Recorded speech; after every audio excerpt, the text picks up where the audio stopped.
Up YouTube, Sam from Sam's Garden Maintenance. In this video today, guys, I want to talk to you about terms and conditions. Now,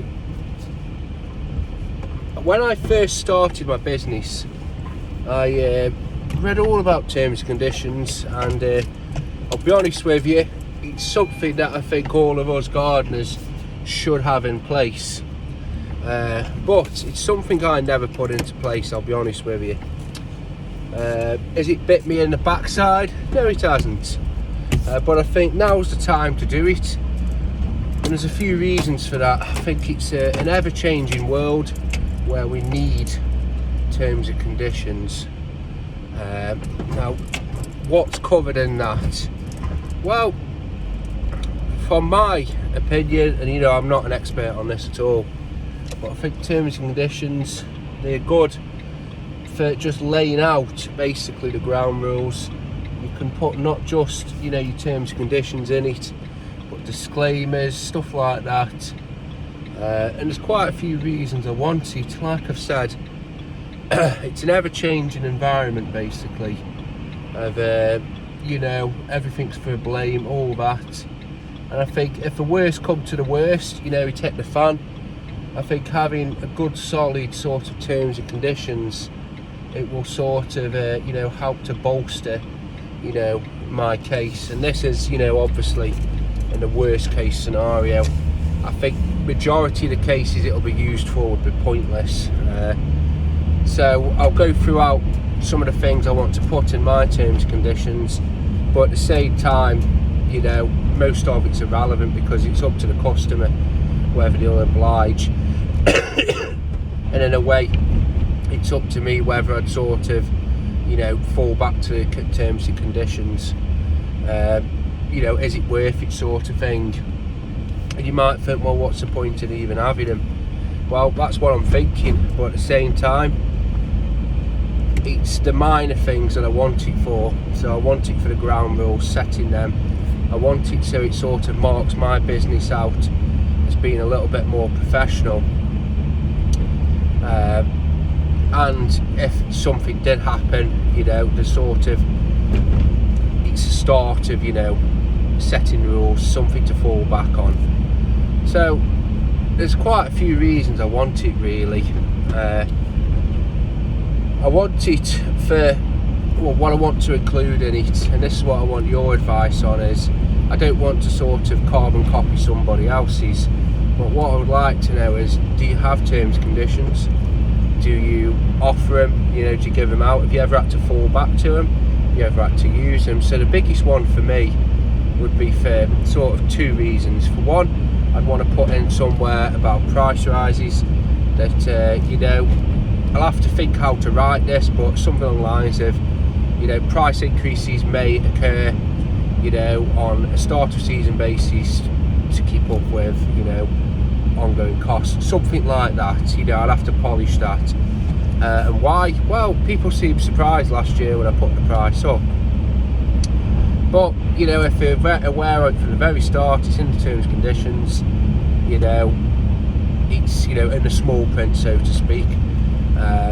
Yeah, no, I'm not here to sort of catch people out. I think terms and conditions, people might read into it too much and think, oh, you know, he's going to fucking catch me out, he's going to sign me up to something. It's not the case, really. This is why I say, in a way, it seems pointless to do it if you're not going to, you know, abide by all of it. But I just want it there for, so I can say to somebody, well, you're saying about the price increase, I did make you aware at the start. No, you didn't. Well, I did. It was in the terms and conditions, which you accepted when you took the job on, you know, last year. Stuff like that. And like I said, people, you know, seem totally surprised. Another reason I want it is for last year, I had people where basically I came up with a price for fortnightly maintenance. I issued that to them, I gave that to them, they accepted that. And then they started to chop and change, cancel, wanted it going to monthly, and then they wanted it every 6 weeks. And then they seemed surprised when the price had to go up to compensate for it. like really shocked, as in these sort of, you know, cancelled services. And I'm not putting, you know, huge, some people might times it by 3. You know, if it's a fortnightly and it goes to 6 weeks, some people times it by 3. For me, I think I put a token price on, extra tenner or something, and still that was enough. But they seemed surprised by that. They didn't understand that the price would go up. They thought, you know, oh, that must just be for the price for a grass cut, you know, when it was made clear it'd be on a fortnightly. So again, that will be going in the terms and conditions, that price may alter if visiting schedule's altered, something like that. But like I said to you, you know, I had it where people were shocked by that, and if I said, well, it's in the terms and conditions, you knew about this, well, you know, I can't force people to have it, you know. And I think when people do that, because I do this with other customers, excuse me, I do this with other customers, the vast majority are fine with it. It's the minority, like the very small minority, and they're a total and utter nightmare when it comes to it.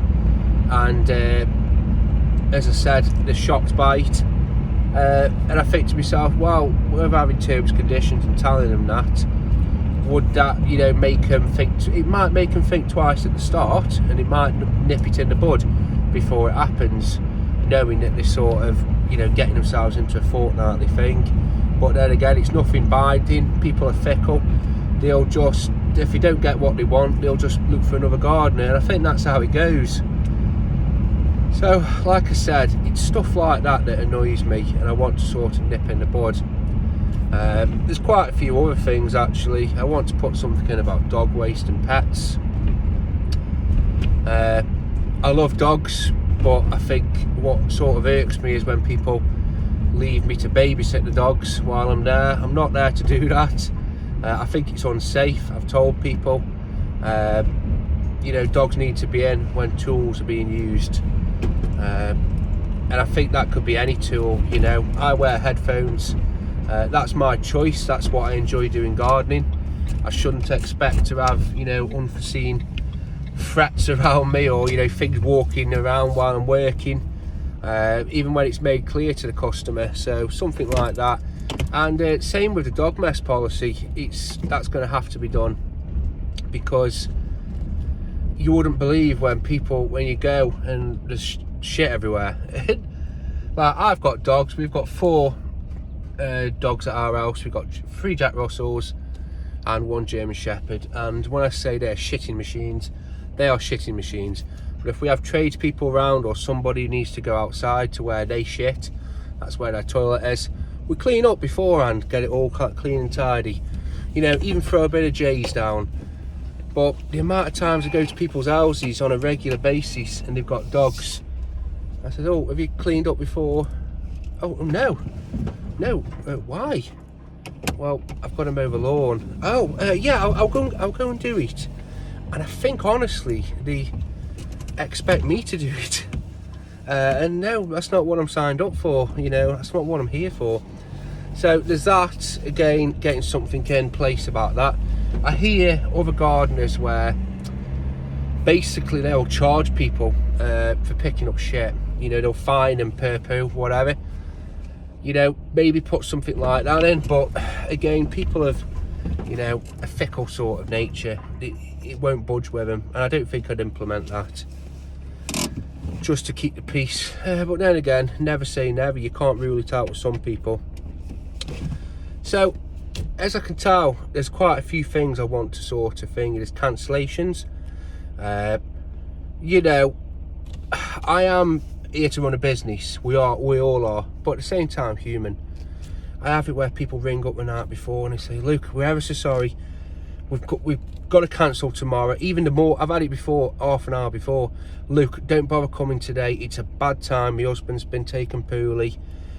You know, don't worry about it. You know, don't come today." Yeah, no problem at all. You know, I'm not going to sort of lie back on terms and conditions, saying, "No, well, actually, you did agree to have me every fortnightly. It's either I come or you pay me for the price and no work gets done." Stuff like that. I would never ever do that. Just the same with, I have other customers where, you know, if we get on well, you know, and they don't take the piss normally, and there's something that they have to cancel, I don't mind. But what does annoy me is with some people who frequently do it. They will frequently do it. I used to have one lady last year, and I ended up dropping her this year for this reason, where her lawn grew very quickly, and she was a bugger for if it looked like it was going to rain. If Des said it was going to rain on the visit the week before, you know, if she got outside and there was a little bit of water, she would cancel. And that could be the night before, 10 minutes before, she would cancel. Even knowing full well that the lawn doesn't mind whether it be cut then. Because she had it fed on a regular basis and it was watered and she did look after it, it was very sort of hard to keep it looking pristine, and she wanted it short and all that. And it was a total nightmare because she'd be cancelling half of the time. So, and then she'd be cancelling, and then she'd be ringing up saying, oh, you didn't come the day after. I says, well, I just can't come the next day. I says, I've got to book you in when I can. So it's stuff like that. So I think terms and conditions won't help people like that. I think it might correct people like that. So giving it to them, it might sort of, you know, they might think, oh, this guy means business maybe. It might set the ground rules, and it does give me something to fall back on.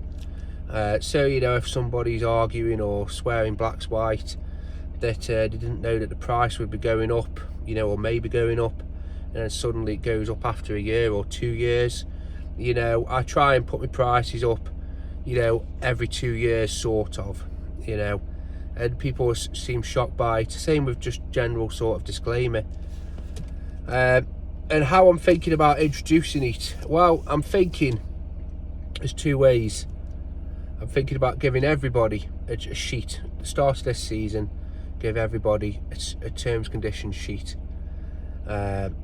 you know, every single customer, because I think you can't give some to and then some not to, and I think it might sort of put the cat amongst the pigeons, so to speak,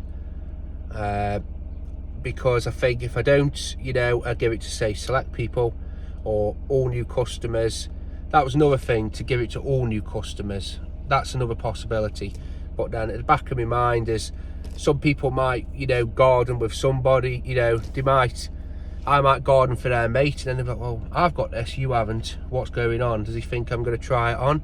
You know, I don't think I'm going to do anything as aggressive as getting people to sign, or, you see, maybe that you need to, or terms conditions pointless unless you're going to sign. I don't know, but I'm not going to go asking for signatures, you know, you might sign this, whatever. But I think what I'm going to do is, same like for new customers, I'm going to get it printed, going to get 2 sheets, my quote, and on the back of the quote, or stapled to the quote, probably get it double-sided on the back of the quote, will be my terms conditions. And then by accepting the quote, they're accepting the terms and conditions. Now that's what a friend of mine who's a builder, that's how he says he does it, as he'll give them the quote with a terms and condition on the back, and then by them accepting the quote, they're accepting that as well. Let me know, is that binding? You know, as I said, this is not going to be used for the majority of the cases, because, you know, the majority of the stuff, people will just say, well, I want it on a 6 week, I want to go every 6 week. Okay, I'm going to have to put the price up. That's what we agreed, that's terms and conditions. No, I'll just look for another gardener. That's it, that's how people are. But it's the other end of the scale, so it might sway people not to do that at the start, and then, you know, if something really big hit the fan, massive big problem, and, you know, you're under scrutiny basically, it's like all this sort of is evidence. You say, well, look, terms and conditions were issued, you know, they were made aware, stuff like that. It might sort of stand me out, you know, from being Joe Blogg sort of gardener to, you know, an organised sort of gardener. So yeah, let me know, honestly, let me know what you think, let me know if I'm on the right track or I'm pissing in the wind, you know. Yeah, let me know, guys. Have a good day, keep on gardening.